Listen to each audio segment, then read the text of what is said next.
Livro A Doutrina Secreta, de Helena Petrovna Blavatsky. Sexta estância, continuação da narrativa. Subtítulo em destaque. Alguns conceitos teosóficos primitivos errôneos referentes aos planetas, às rondas e ao homem.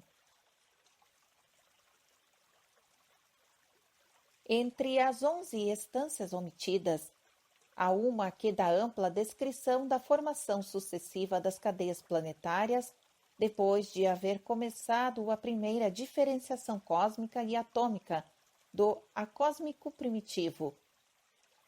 É inútil falar de leis instituídas quando a divindade se prepara para criar, porque as leis, ou melhor, a lei é eterna e incriada, e além disso, a divindade é a lei, e vice-versa.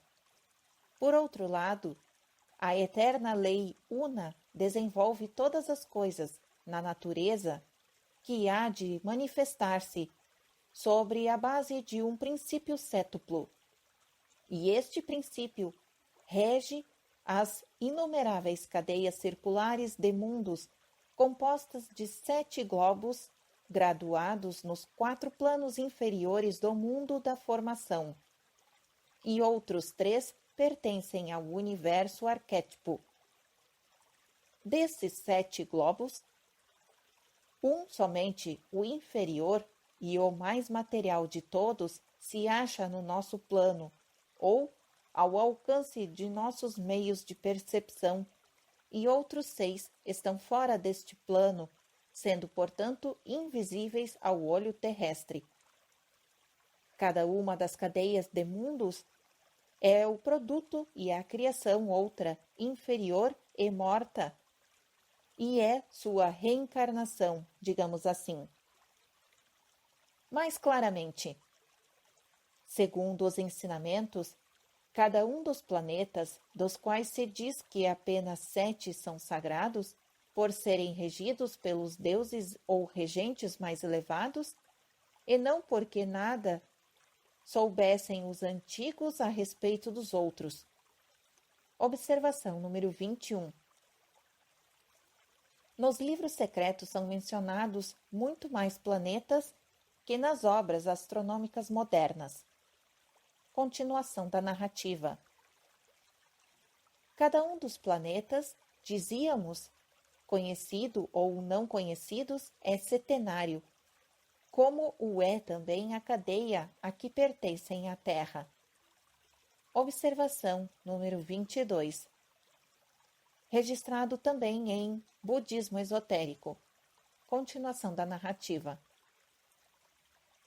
Por exemplo, todos os planetas, Mercúrio, Vênus, Marte, Júpiter, Saturno e etc., e a nossa Terra, são visíveis para nós, como o nosso globo provavelmente o é para os habitantes daqueles, se os há, porque se acham todos no mesmo plano, ao passo que os globos superiores e companheiros de tais planetas estão em planos inteiramente inacessíveis aos nossos sentidos terrestres, como as suas posições relativas serão indicadas mais adiante.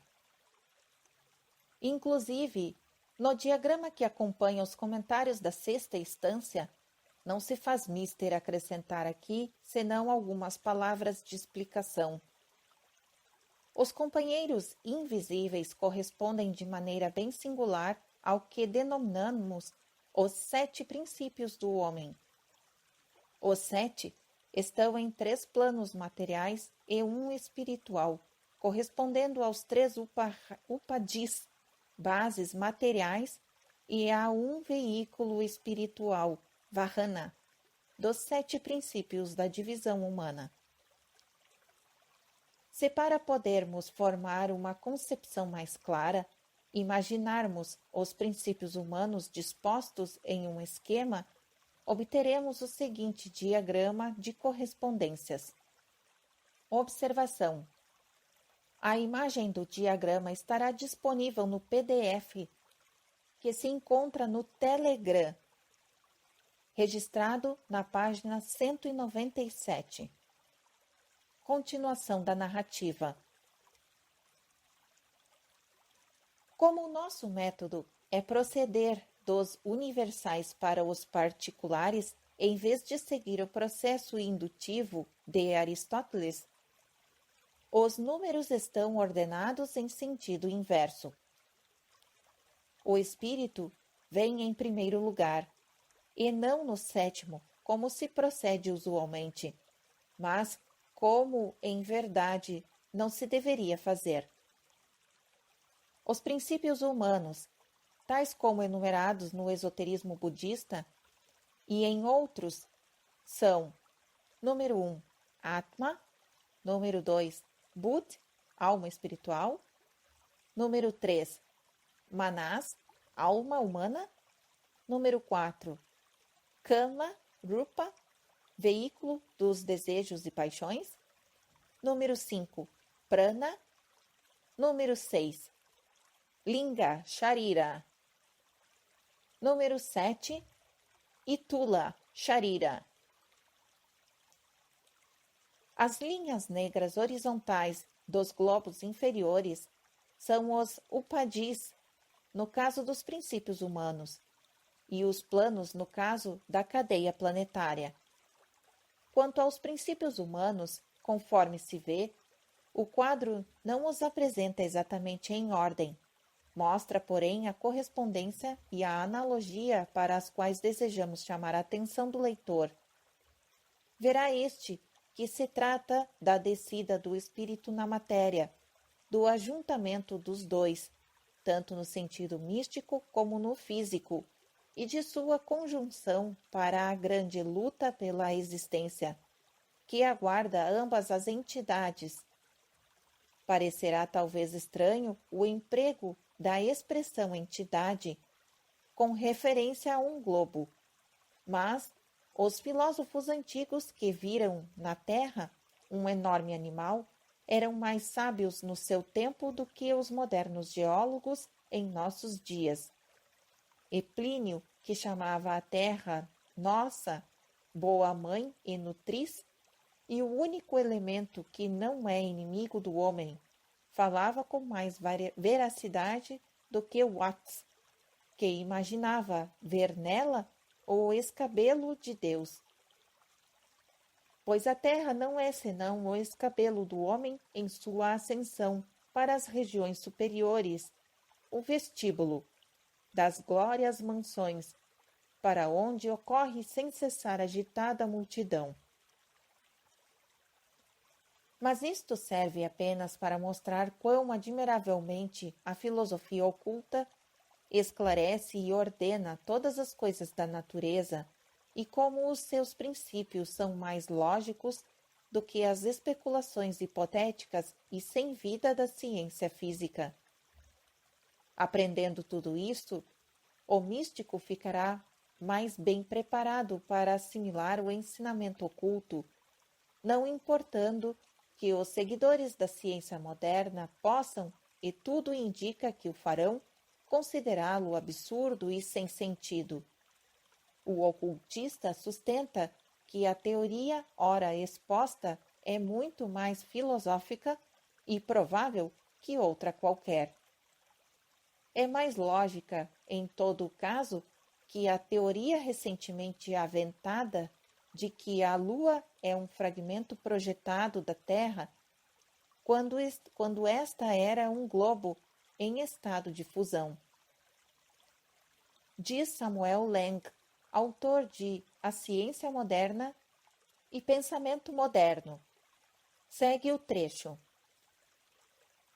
As conclusões astronômicas são teorias baseadas em dados de tal modo incertos que, enquanto em alguns casos oferecem cifras incrivelmente reduzidas, como a de 15 milhões de anos para todo o processo de formação do sistema solar, em outros chegam a resultados de uma extensão de tempo quase inimaginável, quando, por exemplo, supõe que a Lua foi projetada da Terra em época na qual o período de rotação desta última era de 3 horas, ao passo que o máximo retardamento observado exigiria 600 milhões de anos para fazê-la girar em 23 horas em lugar de 24.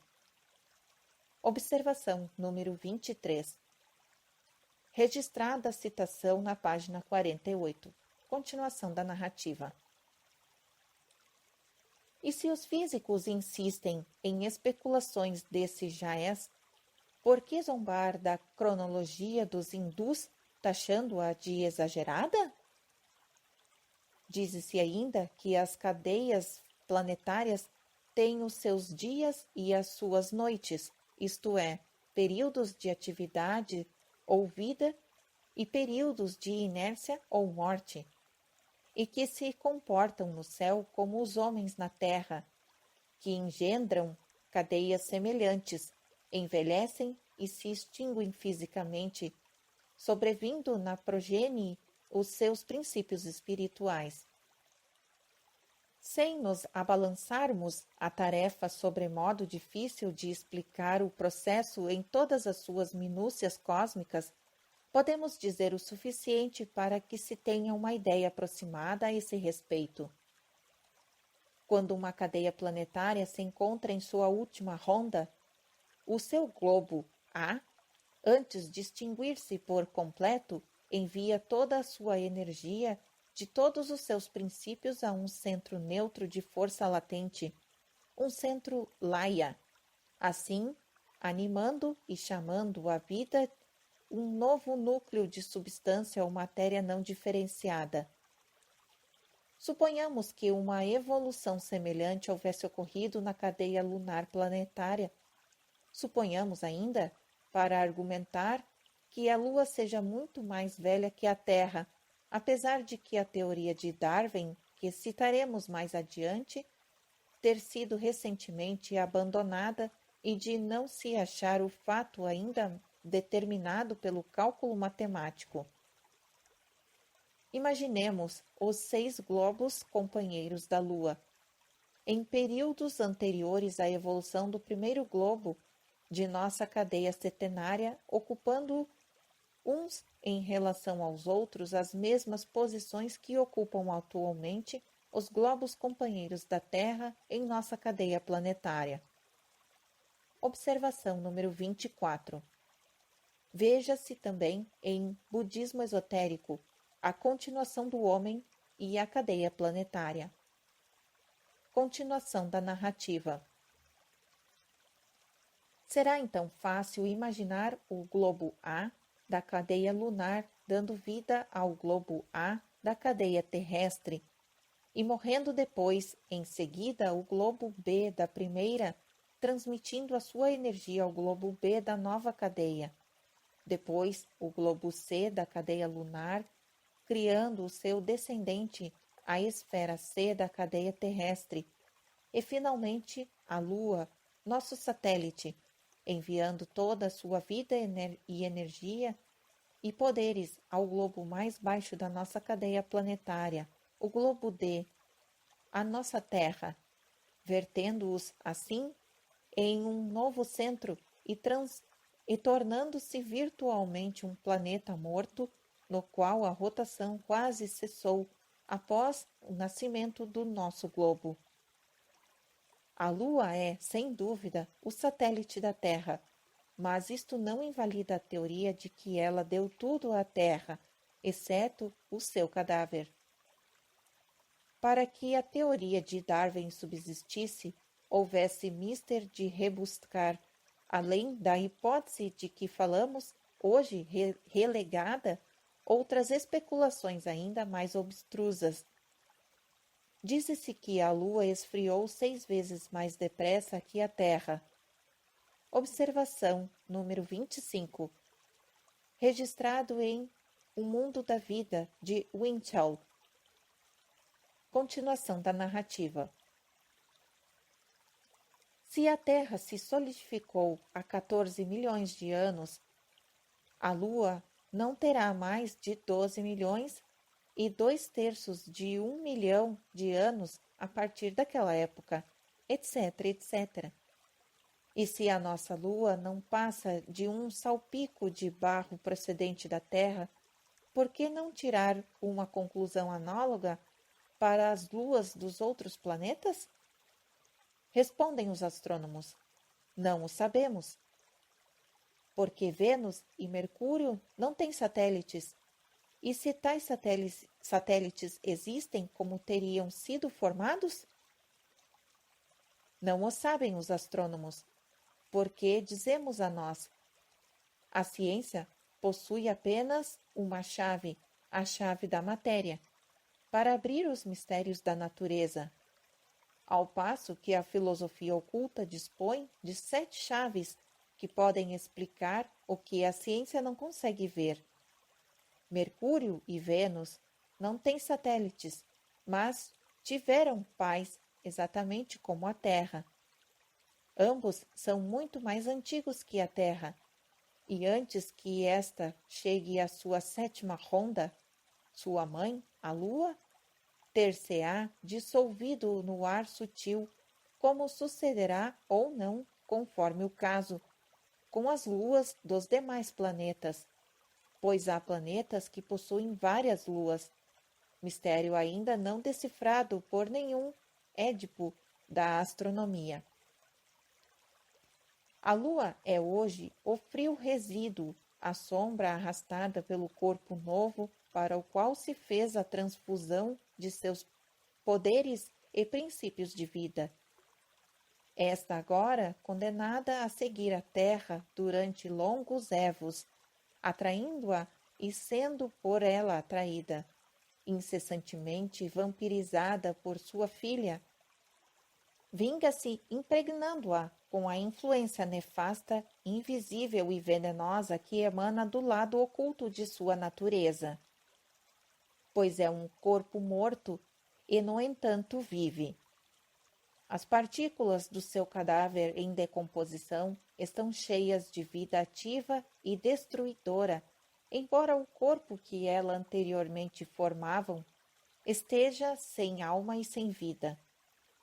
Em consequência, suas emanações, ao mesmo tempo, são benéficas e maléficas, circunstâncias que encontra seu paralelo na Terra, no fato de que é nas sepulturas onde as ervas e as plantas medram e se desenvolve com mais viço, sem embargo das exalações morbígenas dos cadáveres nos cemitérios.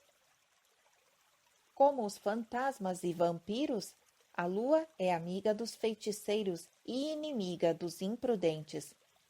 Desde as eras arcaicas até os tempos mais próximos, conhecidas são a sua natureza e as suas propriedades, tanto pelas feitiçarias de Tessália e por alguns dos atuais praticantes do tantrismo na Bengala, como por todos os ocultistas. Mas, para os físicos, permanecem um livro fechado. Tal é a Lua, considerada dos pontos de vista astronômico, geológico e físico. Quanto à sua natureza metafísica e psíquica, deve nesta obra continuar sendo um segredo oculto, como o foi em o budismo esotérico, em que pese a ousada afirmação contida nesta última de que já não há muito mistério no enigma da 8ª esfera. Observação número 26. Registrados na página 113, 5ª edição. Continuação da narrativa. É esta uma das questões sobre as quais os adeptos se mostram muito reservados em suas comunicações a discípulos não iniciados. E já que eles não sancionaram nem autorizaram informações públicas sobre este ponto, é preferível dizer o menos possível. Contudo, sem tocar no terreno interdito da 8ª esfera, parece útil mencionar alguns fatos relacionados com as ex-mônadas da cadeia lunar, os antepassados lunares. porque desempenham um importante papel na antropogênese de que nos iremos ocupar. Isto nos leva diretamente à constituição setenária do homem, e como ultimamente tem havido certa discussão sobre a melhor maneira de classificar-se a divisão da entidade microscópica, acrescentamos a seguir 2 sistemas, para tornar mais fácil a comparação. O pequeno artigo incluído se deve à pena de T. Subbarao, sábio vedantino. Prefere ele a divisão bramânica do Raja Yoga. Do ponto de vista metafísico, assisti-lhe toda a razão. Mas, por ser uma questão de simples escolha e conveniência, adotamos a classificação trans-himalaica consagrada pelo tempo da escola esotérica Arhat. O quadro seguinte e seu texto explicativo foram copiados de o livro A Teosofia, de Madras, e figuram também no artigo de Os 5 anos da Teosofia. Observação número 27. Registrados nas páginas 185 e 186. Continuação da narrativa. Observação. O quadro a seguir encontra-se no PDF disponível no Telegram, registrado na página 201. Título: Divisão setenária em diferentes sistemas hindus. Eis em forma tabular as classificações dos princípios do homem adotadas pelos instrutores budistas e vedantinos. Vê-se por este quadro que o terceiro princípio da classificação budista não é mencionado separadamente na divisão vedantina, por ser simplesmente o veículo de prana. Vê-se também que o quarto princípio foi incluído no terceiro koshya, envoltura, porque tal princípio não é senão o veículo do poder volitivo, o qual não passa de uma energia mental. Cabe ainda observar que Vijnanamaya Kosha é considerado como distinto de Manomaya Kosha. Por isso que após a morte se verifica uma divisão entre a parte inferior da mente, parte que possui maior afinidade com o quarto princípio do que com o sexto, e a parte superior, que está vinculada ao sexto, é a base real da individualidade espiritual e superior do homem. Devemos também assinalar que a classificação constante da última coluna é a melhor e a mais simples para todas as questões práticas relacionadas com o Raja Yoga. Apesar de existirem 7 princípios no homem, não há senão 3 upadhis, bases, distintos em cada um dos quais possa o Atma operar independentemente do resto.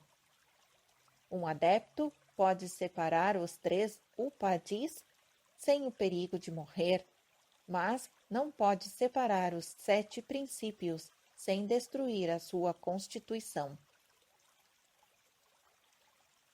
O leitor estará agora mais apto a discernir entre os 3 upadhis do Raja Yoga, mais o Atma, e os nossos 3 upadhis, mais o Atma e as 3 divisões adicionais. A diferença é de pouca monta. Além disso, como na Índia, de um e outro lado dos Himalaias, nas escolas de Patanjali, de Aryasanga ou Mahayana, todo adepto deve tornar-se um Raja Yogi.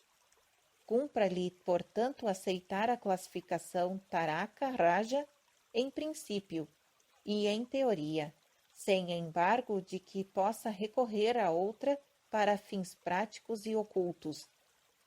Assim, pouco importa que se mencionem 3 Upadhis com seus 3 aspectos, mais o Atma, a síntese eterna e imortal, ou que se fale de 7 princípios. Para esclarecimento daqueles que não leram ou compreenderam bem nos escritos teosóficos a doutrina referente às cadeias setenárias de mundos no cosmos solar, vamos dar aqui um resumo dos ensinamentos. Número 1. Tudo no universo metafísico, como no universo físico, é setenário. Atribuem-se, por isso, a cada corpo sideral, a cada planeta visível ou invisível, 6 globos companheiros. A evolução da vida se efetua nestes 7 globos ou corpos, do primeiro ao 7º, em 7 rondas ou ciclos. Número 2. Os globos são formados por um processo que os ocultistas denominam renascimento de cadeias planetárias ou anéis.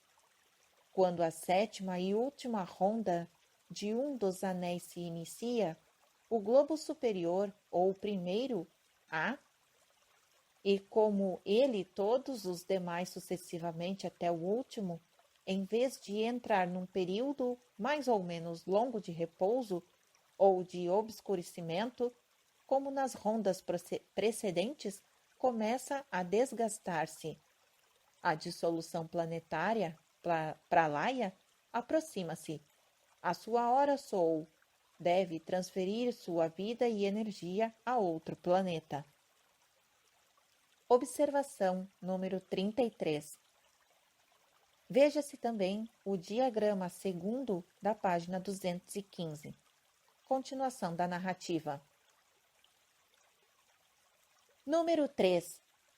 A Terra, como representante visível dos globos companheiros invisíveis e superiores, seus senhores ou princípios, deve existir do mesmo modo que os demais durante 7 rondas. Nas 3 primeiras, ela se forma e se consolida. Na 4ª, alcança estabilidade e sua máxima consistência. E nas 3 últimas, retorna gradualmente à sua primeira forma etérea, espiritualiza-se, por assim dizer. Número 4. Sua humanidade só se dissolve plenamente na 4ª ronda, que é a nossa ronda atual. Até esse 4º ciclo de vida, dar-se-lhe tal nome de humanidade unicamente por falta de outro melhor. Assim como a lagarta se converte em crisálida e esta em borboleta, assim o homem, ou melhor, o que mais tarde vem a ser o homem, passa através de todas as formas e reinos durante a primeira ronda e através de todas as formas humanas durante as 2 rondas seguintes. Ao chegar à Terra, no princípio da 4ª, na presente série de ciclos de vida e de raças, o homem é a primeira forma animada que aparece nela, pois foi precedido somente pelos reinos mineral e vegetal, devendo ainda este último desenvolver-se e continuar sua evolução ulterior por intermédio do homem. É o que será explicado nos volumes 3 e 4. Durante as 3 primeiras rondas que há de vir, a humanidade, como o globo em que vive, tenderá sempre a reassumir sua forma primitiva, a de uma legião de Dayan Korans. O homem tende a converter-se em um Deus e depois em Deus, da mesma forma que todos os demais átomos do universo.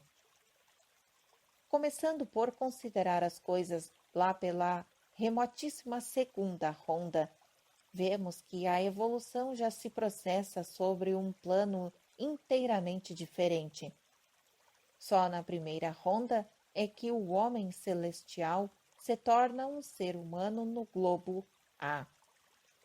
Volta a ser um mineral, uma planta, um animal no globo B e no C, e etc, etc. O processo muda por completo a partir da segunda ronda.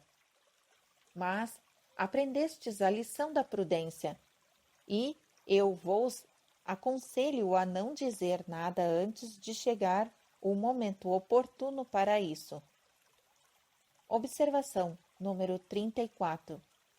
Extrato de cartas do mestre acerca de vários assuntos. Veja-se em Cartas de Mahatma, por A. P. Snett. Fim da observação 34. Continuação da narrativa. Número 5. Cada ciclo de vida no globo D, nossa Terra, observação número 35. Só incidentemente nos ocupamos de outros globos nesta obra. Continuação da narrativa. Cada ciclo de vida no globo D, nossa Terra, se compõe de 7 raças raízes que principiam com a etérea e terminam com a espiritual, em uma dupla linha de evolução física e moral, desde o início da ronda terrestre até o seu termo. Uma coisa é uma ronda planetária, do globo A até o globo G. O último, outra coisa, é a ronda do globo, isto é, a terrestre. Tudo isto foi muito bem descrito em O Budismo Esotérico e não necessita de maior explicação por enquanto. Número 6. Os homens da primeira raça raiz, ou seja, os primeiros homens da Terra, qualquer que fosse a forma de que se revestissem, eram os descendentes dos homens celestes, chamados corretamente na filosofia hindu antepassados lunares, ou pitris, que se compõem de 7 classes ou hierarquias. Como tudo isto será melhor explicado nos próximos capítulos e nos volumes 3 e 4, ainda nada mais se faz necessário acrescentar. Mas os 2 livros anteriormente citados, que versam assuntos referentes à doutrina oculta, exigem algumas observações especiais. Um deles, o budismo esotérico, é bastante conhecido nos círculos teosóficos e ainda pelo público em geral, de modo que nos dispensamos a alongar-nos sobre os seus méritos. É uma obra excelente que produziu efeitos ainda melhores. Não quer isso dizer, porém, que não contém algumas ideias incorretas, dando aso a que vários leitores teosóficos, ou não, formassem conceitos errôneos a respeito das doutrinas secretas orientais. A obra dá também a impressão de algo materialista. O outro livro, O Homem, Fragmentos de uma História Esquecida, que se publicou depois, foi uma tentativa para expor a doutrina arcaica de um ponto de vista mais ideal, assim como interpretar algumas visões da luz astral e dar forma a alguns ensinamentos em parte recolhidos dos pensamentos de um mestre, porém infelizmente mal compreendidos. Esta obra se ocupa também da evolução das primitivas raças humanas na Terra e contém algumas páginas excelentes de cunho filosófico. Apesar de tudo, não passa de um pequeno e interessante poema místico. Não alcançou o seu desiderato por lhe faltarem as condições necessárias à correta interpretação daquelas visões astrais. Não se surpreenda o leitor, portanto, se estes volumes contrariarem em diversos pontos as primeiras descrições a que nos estamos referindo. A cosmogonia esotérica em geral e a evolução da mônada em particular diferem de modo tão essencial naqueles 2 livros e em outros publicados por principiantes não orientados, que se torna impossível dar prosseguimento à presente obra sem que foquemos especialmente os 2 primeiros volumes, de que se trata, pois ambos constam em um grande número de admiradores, notadamente o budismo esotérico. É chegado o momento de nos explicarmos a esse respeito. Impede cortejar os pontos de equívocos com os ensinamentos originais, para a devida retificação. Se um dos 2 livros foi escrito com manifesta propensão para a ciência materialista, o outro é, por seu lado, demasiado otimista, raiando, às vezes, pela fantasia. Da doutrina, um tanto incompreensível para a mente ocidental, que se ocupa dos obscurecimentos periódicos e das rondas sucessivas dos globos ao longo de suas cadeias circulares, advieram as primeiras perplexidades e noções errôneas.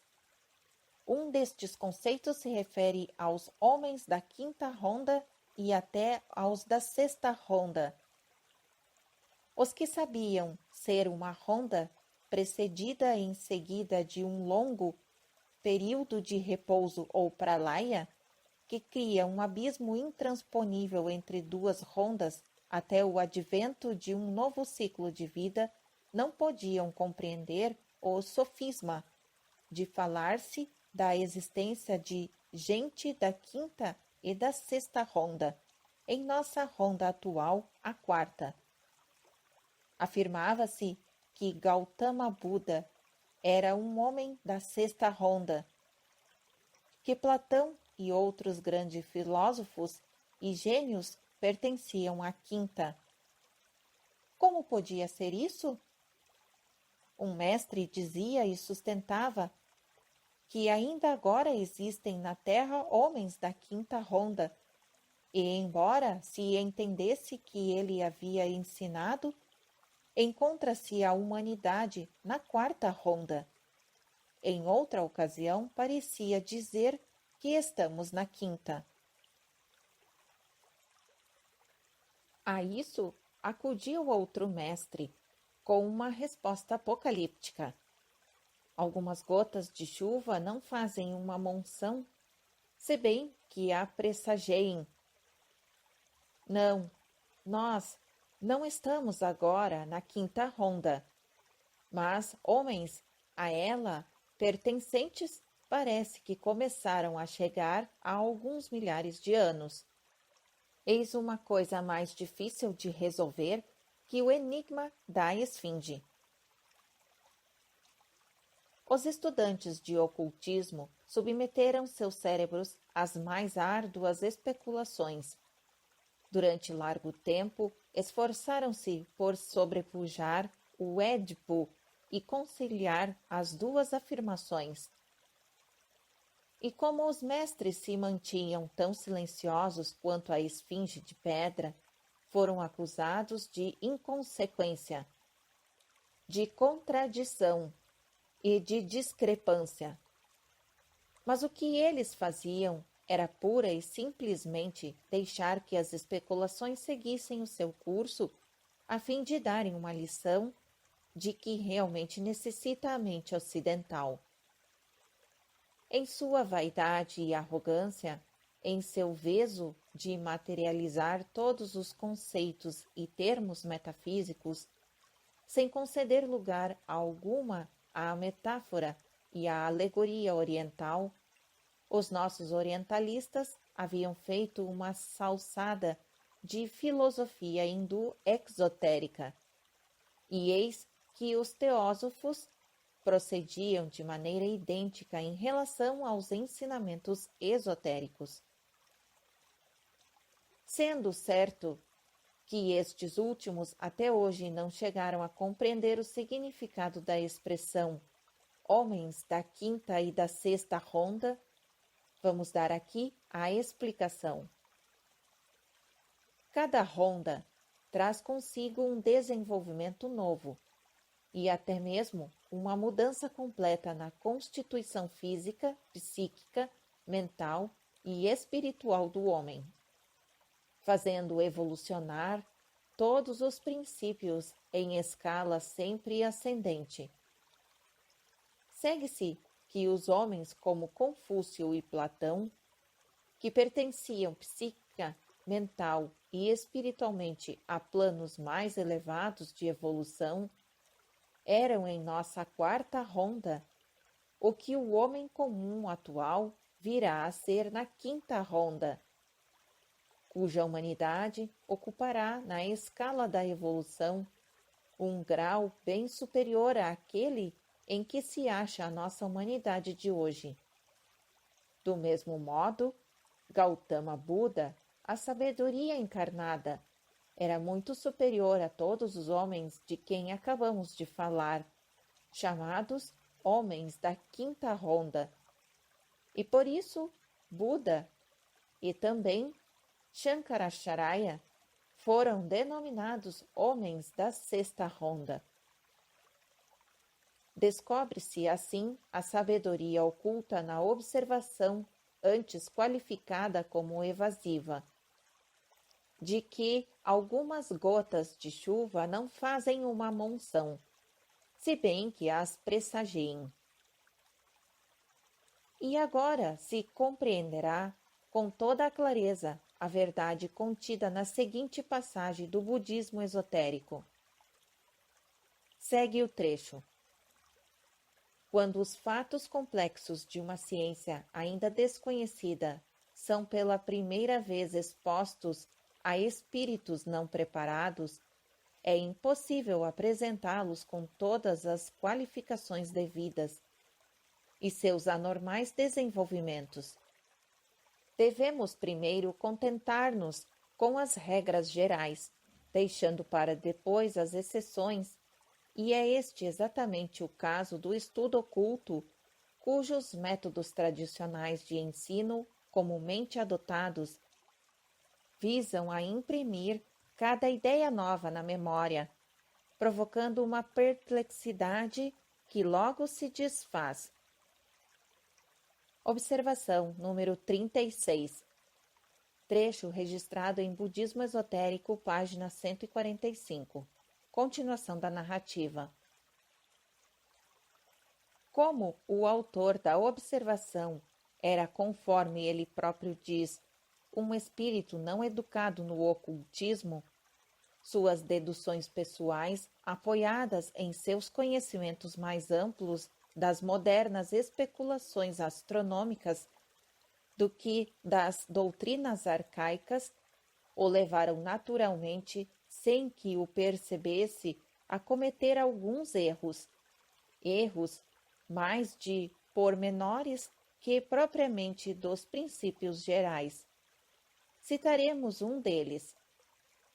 Não é de muita importância, mas pode induzir muitos principiantes a conceitos errôneos.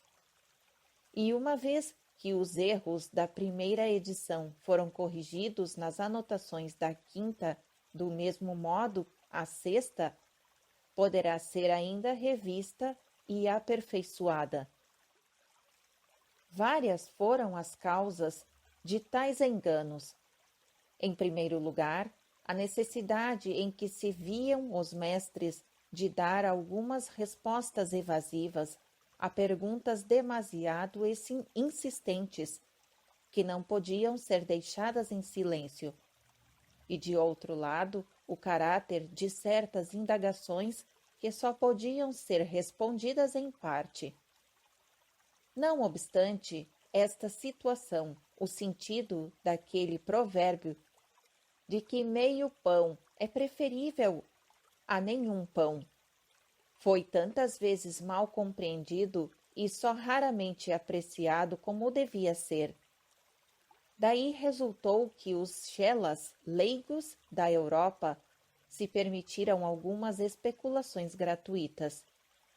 Entre elas, o mistério da oitava esfera. Em sua relação com a Lua e a informação errônea de que os dois dos globos superiores da cadeia terrestre eram dois dos nossos planetas conhecidos, além da Terra, existem apenas outros dois mundos de nossa cadeia que são visíveis, Marte e Mercúrio. Observação número 37. Registrado na página 136. Continuação da narrativa. Foi um grande equívoco. Deve-se, porém, atribuí-lo não só à resposta imprecisa e incompleta do mestre, como também à pergunta igualmente vaga e indefinida do discípulo.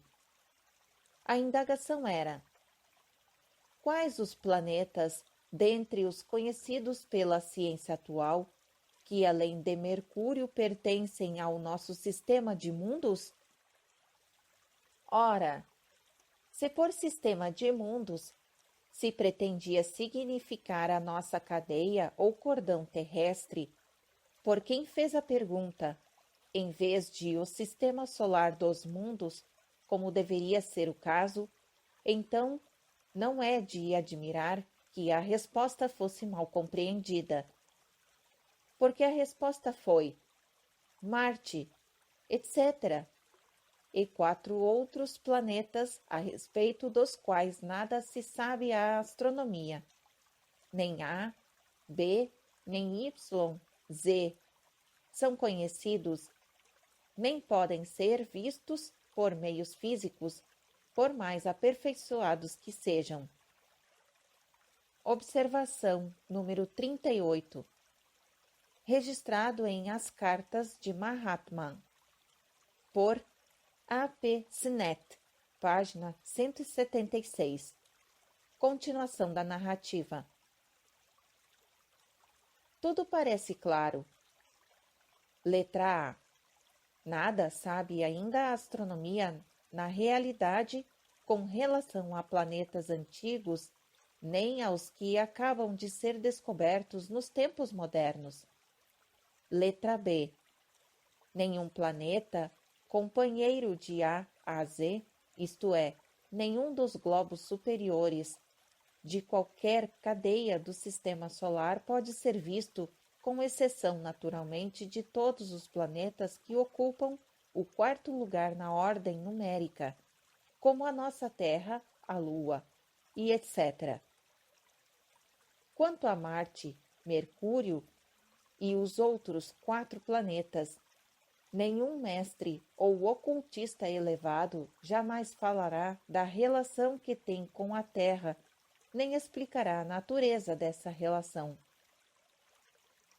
Na mesma carta, um dos mestres alude claramente a tal impossibilidade, quando diz ao autor de Esoterismo Budista: deveis compreender que estáis propondo questões que pertencem à mais alta iniciação, que só vos posso dar uma noção geral, mas que não ouso nem desejo entrar em certos pormenores. Observação número 39. Registrado na página 177. Continuação da narrativa. Acham-se em poder da autora desta obra cópias de todas as cartas recebidas ou enviadas, exceto algumas que eram de caráter particular e não continham ensinamentos, segundo disse o mestre. Cabendo-lhe a tarefa desde o começo de responder às cartas e esclarecer certos pontos que não foram tocados. É bem provável que, apesar de muitas anotações feitas naquelas cópias, a autora, em sua ignorância do inglês, sobretudo nesta época, e pelo receio de dizer demasiado, houvesse incorrido em confusão quanto às informações dadas. Que recaiam sobre elas as responsabilidades consequentes em todos os casos, mas não lhe é possível consentir que os estudantes permaneçam por mais tempo sobre impressões errôneas ou deixá-los de crer que a falha é do sistema esotérico. Seja-nos permitido afirmar agora, em termos explícitos, que a teoria exposta é impossível com ou sem apoio no testemunho da astronomia moderna. A ciência física pode proporcionar elementos corroborativos, conquanto ainda incertos, mas tão só no que se refere aos corpos celestes que ocupam o mesmo plano material do nosso universo objetivo. Marte e Mercúrio, Vênus e Júpiter, como os demais planetas até hoje descobertos ou que o venham a ser ulteriormente, são todos per se os representantes em nosso plano de cadeias semelhantes à nossa.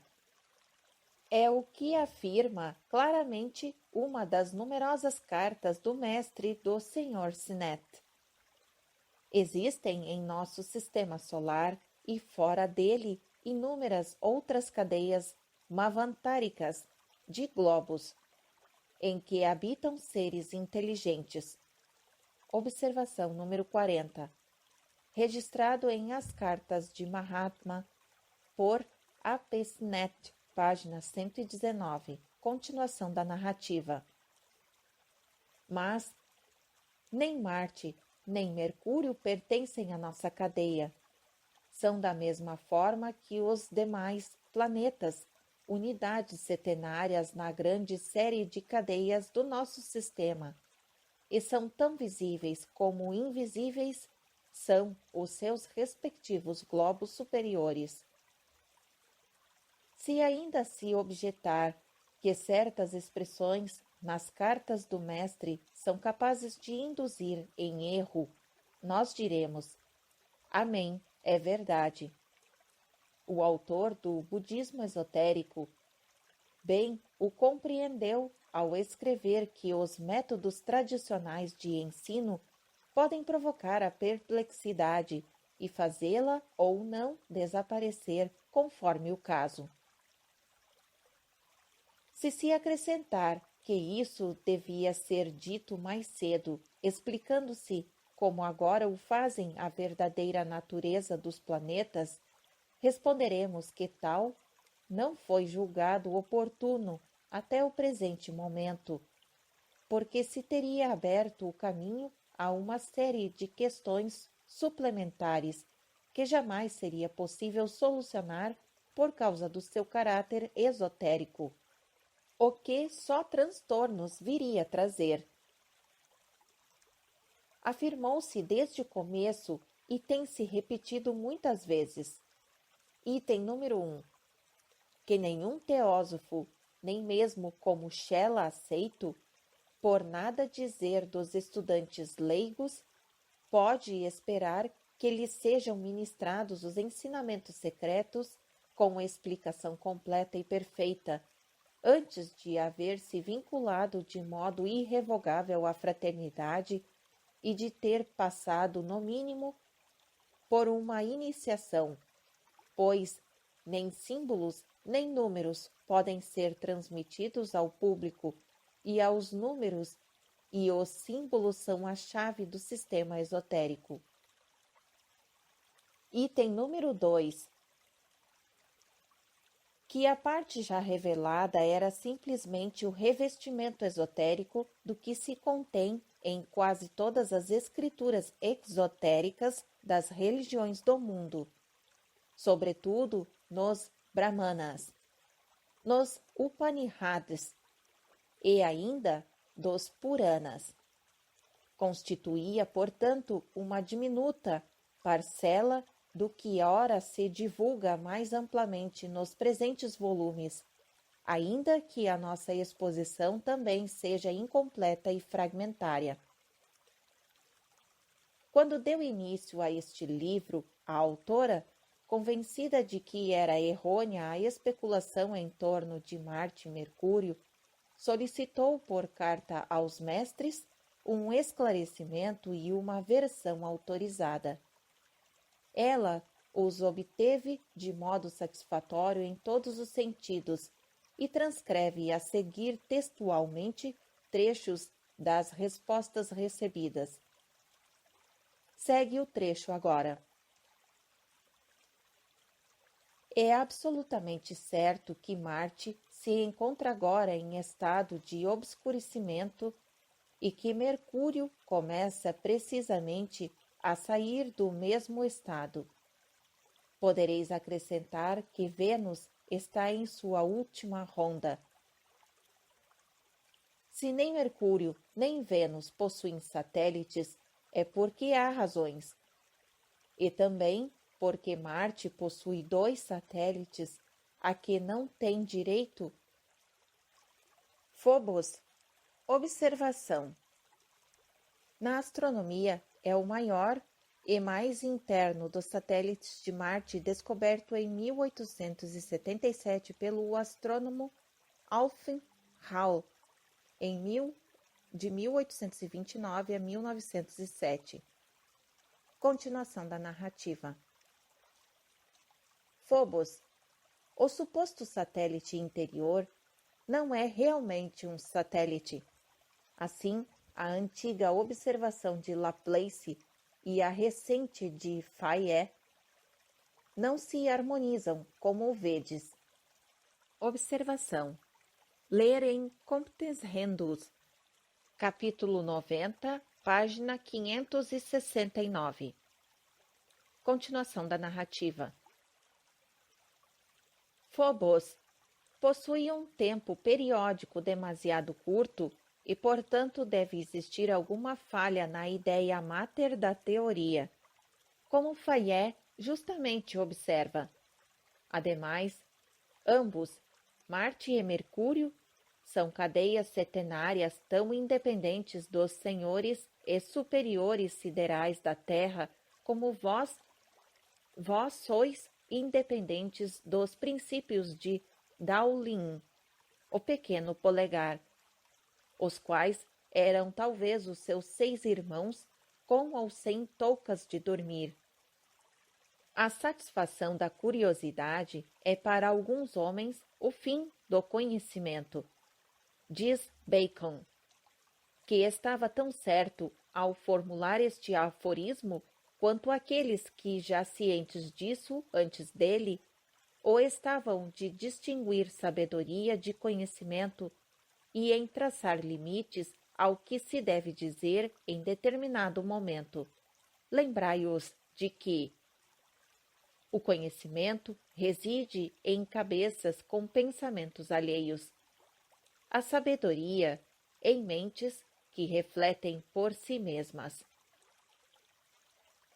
É o que jamais podereis incutir profundamente aos espíritos daqueles a quem transmitis alguns dos ensinamentos esotéricos.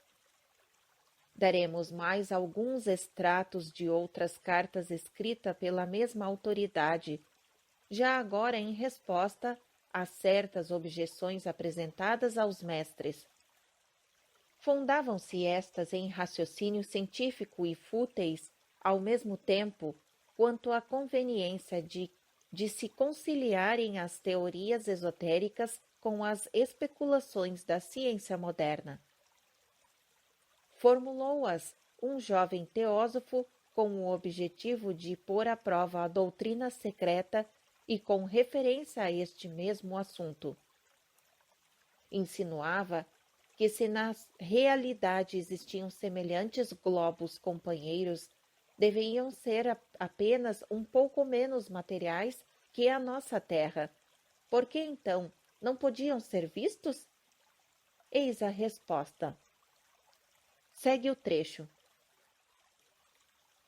Se houvesse melhor compreensão dos ensinamentos psíquicos e espirituais, a ideia de semelhante incongruência não seria sequer aventada, a menos que não haja tanto desejo de conciliar o inconciliável. ou seja, as ciências metafísicas e espirituais com a filosofia física e natural, sendo a palavra natural sinônima para eles, os homens da ciência, daquela matéria que cai sob a percepção dos seus sentidos corporais. Nenhum progresso será realmente possível. O nosso globo, como ficou dito desde o início, acha-se em curva inferior do arco de descida, onde a matéria que podemos perceber se manifesta em sua mais grosseira forma. É assim perfeitamente compreensível que estejam em planos diferentes e superiores os globos companheiros de nossa Terra.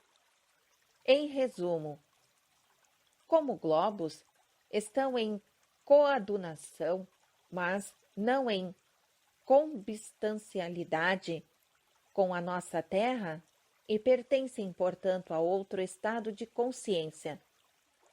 O nosso planeta, como todos os que vemos, está adaptado à condição peculiar dos seus habitantes humanos, condição que nos permite contemplar com a vista ordinária os corpos siderais, que se encontram em coexistência com o nosso plano e a nossa substância terrestre, do mesmo modo que os habitantes daqueles Júpiter, Marte e outros podem perceber o nosso pequeno mundo.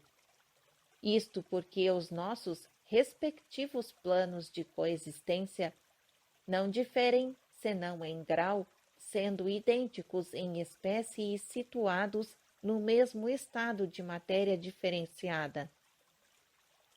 Veja-se o que escrevi. O pralaya menor só se refere aos nossos pequenos cordões de globos. Naqueles dias férteis em confusão de palavras, chamávamos cordões as cadeias. A um desses cordões pertencem a nossa Terra. Isso também devia ter mostrado claramente que os outros planetas constituem também cordões ou cadeias, para que ele, o autor da objeção, percebesse, ainda que imprecisamente, a silhueta de um desses planetas nos planos superiores, teria primeiro que afastar todas as nuvens de matéria astral que se interpõem entre ele e o plano imediato.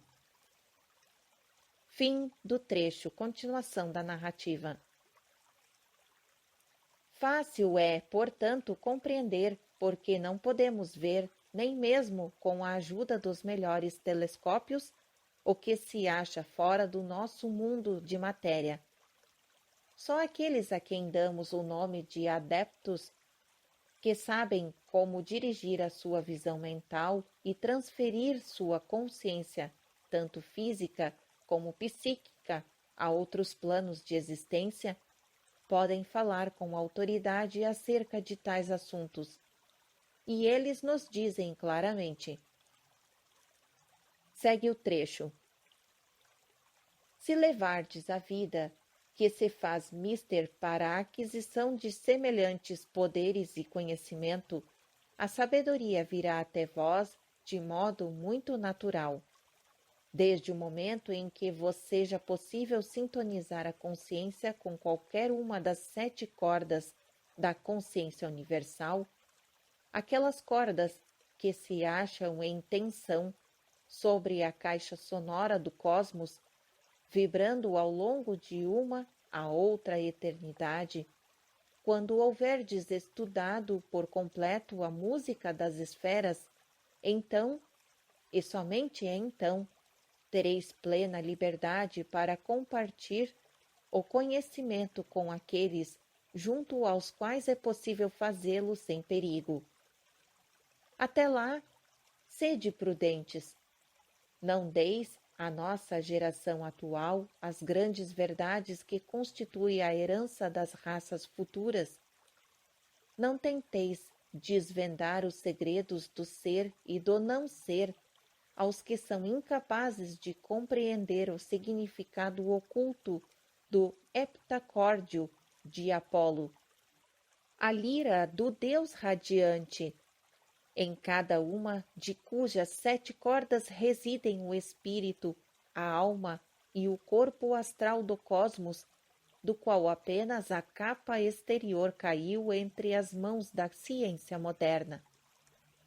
Sede prudentes, repetimos, prudentes e sábios, e sobretudo tende o cuidado de certificar-vos do que acreditam aqueles que ouvem os vossos ensinamentos, a fim de que, iludindo-se a si próprios, não venham a iludir os outros, porque tal é o destino de todas as verdades com que os homens não se achem ainda familiarizados. É preferível que as cadeias planetárias e outros mistérios supercósmicos e subcósmicos continuem no país dos sonhos para todos aqueles que não podem ver nem crer no que outros veem. Fim do trecho. Continuação da narrativa. É de lamentar que poucos dentre nós tenham seguido tão sábio conselho e que muitas pérolas valiosas, muitas joias de sabedoria hajam sido entregues a inimigos incapazes de apreciar-lhes o valor, os quais se voltaram contra nós para nos atacar e nos caluniar. Imaginemos, escreve o citado mestre a seus 2 chelas leigos, como ele chamava o autor de O Budismo Esotérico, e outra pessoa que foi seu companheiro de estudos durante certo tempo. Imaginemos que a nossa Terra faz parte de um grupo de 7 planetas ou mundos habitados por seres humanos. Os 7 planetas são os planetas sagrados da antiguidade dos setenários. O impulso de vida chega a, ou melhor, a aquele que está destinado a converter-se em A, não passando então de poeira cósmica um certo laia, etc, etc. Observação número 41. Registrado na página 94. Continuação da narrativa. Nessas primeiras cartas, em que necessário foi inventar e criar palavras, anéis, passavam muitas vezes a rondas, e rondas a ciclos de vida, e vice-versa. A um correspondente que chamou anel de mundos a uma ronda, respondeu o mestre: creio que isso dará lugar a maior confusão. Todos estamos de acordo em definir como uma ronda a passagem de uma mônada do globo A até o globo G ou Z. Anel de mundos é correto. Interessai-vos junto ao Senhor no sentido de adotar uma nomenclatura uniforme antes de passar adiante. Fim do trecho. Observação número 42. Registrado nas páginas 80. Continuação da narrativa. Apesar do acordo, muitos erros devido à confusão passaram desapercebidos nos primeiros ensinamentos. Até as raças foram algumas vezes confundidas com as rondas e os anéis, o que induziu a erros semelhantes que se vêem no livro O Homem, Fragmentos de uma História Esquecida. Já desde o começo havia o mestre escrito: não me sendo permitido comunicar-vos a verdade completa, nem divulgar um número de frações isoladas, vejo-me impossibilitado de vos satisfazer. Observação número 43. Registrado na página 81. Continuação da narrativa. Foi isso a resposta à indagação: se estamos no caminho certo, Então, a existência total que precedeu ao período humano é 637, etc., etc. A todas as perguntas que envolviam números respondia-se: cuidai de resolver o problema das 777 encarnações. Embora eu seja obrigado a recusar a informação, contudo, se encontrardes a solução por vós mesmos, meu dever será dizê-lo. Observação número 44. Registrado na página 83. Continuação da narrativa. Mas a solução não foi encontrada, daí resultado perplexidade e erros a miúdo repetidos. O próprio ensinamento relativo à constituição setenária dos corpos siderais e do macrocosmos, de que advém a divisão setenária do homem ou microcosmos, era até agora considerado como um dos mais esotéricos. Nos tempos antigos, só eram dados a conhecer no momento da iniciação, juntamente com os números mais sagrados dos ciclos. Conforme já foi dito numa revista teosófica, observação número 45, registrado na revista Lucifer, de maio de 1888, continuação da narrativa.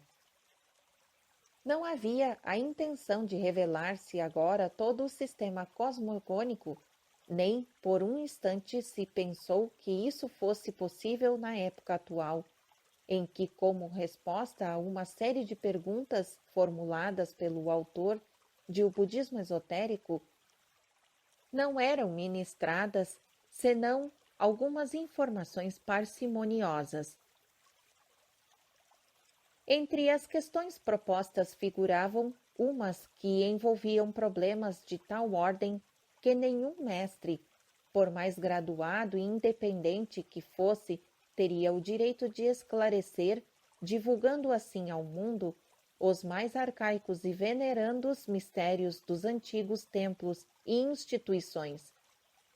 Por isso, só algumas das doutrinas foram reveladas, assim mesmo em suas linhas gerais, deixando-se em silêncio as minúcias, e todas as tentativas visando a obtenção de dados mais amplos foram sistematicamente elucidadas. Era de todo natural que assim fosse. Dos 4 vidyas, dentre os 7 ramos do conhecimento mencionados nos Puranas, a saber, a Yajnavidya, a prática de ritos religiosos para a consecução de certos resultados. Mahavidya, o grande conhecimento mágico, hoje degenerado no culto tântrico. Gyavidya, a ciência dos mantras e do seu verdadeiro ritmo ou canto, dos encantamentos místicos e etc. E Atma Vidya, ou a sabedoria divina e verdadeiramente espiritual. Somente este último é capaz de lançar luz definitiva e absoluta sobre os ensinamentos dos 3 primeiros. Sem o auxílio do Atma Vidya, os outros 3 ramos não passam de ciências superficiais, à maneira de grandezas geométricas que têm largura e comprimento, mas nenhuma espessura. São como a alma, os membros e a mente de um homem que dorme, capaz de movimentos mecânicos, de sonhos incoerentes e até de caminhar feito um sonâmbulo, de produzir efeitos visíveis, mas estimulados tão somente por causas instintivas, não intelectuais, e de modo algum por impulsos espirituais plenamente conscientes. Das 3 primeiras ciências é possível explicar e ensinar muita coisa. Entretanto, a menos que o Atma Vidya proporcione a chave para os ensinamentos, permanecerão elas, como sempre, quais fragmentos de um livro cujo texto foi mutilado, sombras de grandes verdades percebidas vagamente pelos mais espirituais, mas deformadas a tal ponto que não podem ser reconhecidas por aqueles que desejariam fixar cada sombra na parede. Outra grande perplexidade invade a mente do estudante ao ser-lhe apresentada uma exposição incompleta da doutrina referente à evolução das mônadas. Para que seja bem compreendida essa doutrina, faz-se mister não só a evolução em si, como o processo de nascimento dos globos, muito mais sob o aspecto metafísico que de um ponto de vista que poderíamos chamar estático, isto é, que expõe cifras e números cujo pleno uso não é permitido senão raramente. Infelizmente, são poucos os que sentem inclinados a ocupar-se de tais doutrinas em seu sentido puramente metafísico. Dos escritores ocidentais, o que melhor discorreu sobre o assunto chegou a dizer em sua obra, ao falar da evolução das mônadas, o seguinte: segue o trecho. Em semelhante metafísica pura, não estamos, por ora, empenhados. Observação número 46. Registrado em Budismo Esotérico, página 46, quinta edição. Continuação da narrativa. Mas então, como observou o mestre, em carta que lhe dirigiu, por que predicar as nossas doutrinas? Por que todo esse penoso trabalho, esse nadar in adversum flumen? Por que o Ocidente há de aprender do Oriente? O que jamais poderá satisfazer as exigências dos gostos especiais dos estetas? E chama a atenção do seu correspondente para as tremendas dificuldades que os adeptos deparam toda vez que tentam explicar sua metafísica ao espírito ocidental. Fim do trecho, continuação da narrativa. E bem que o podem dizer, pois, fora da metafísica, não há filosofia oculta nem esoterismo possível. É como se tratássemos de explicar as aspirações e os afetos, o amor e o ódio, e mais íntimo e sagrado das operações da alma e a inteligência do homem vivente, pela descrição anatômica do tórax e do cérebro de seu cadáver. Vejamos agora 2 pontos a que antes aludimos e sobre os quais existe apenas ligeira referência no budismo esotérico, a fim de acrescentarmos os esclarecimentos que estiverem ao nosso alcance. Fim das explicações do subtítulo Alguns conceitos teosóficos primitivos errôneos referente aos planetas e rondas e ao homem. Continuação da narrativa no próximo áudio.